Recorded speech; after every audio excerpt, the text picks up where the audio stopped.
crack in the ceiling.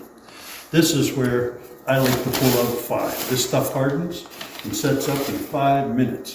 5 minutes is, this 5 is my favorite material for doing patches. You can just work the whole thing, get it done in one shot. Here's the crack here. We're just gonna get the mud on, get some 5 on here. Now this is a fiber fuse that I like for this stuff because it lays so nice and flat to your ceiling or to whatever area you're working on. But it's important that you bring that mud all the way through that fiber, or else it'll bubble on you just like a tape.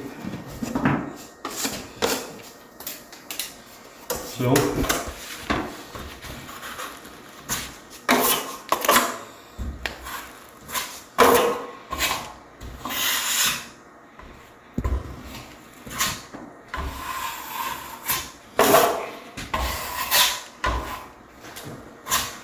there we go. Patch is done in 5 minutes. I can shape that and we can just carry on skimming right over it.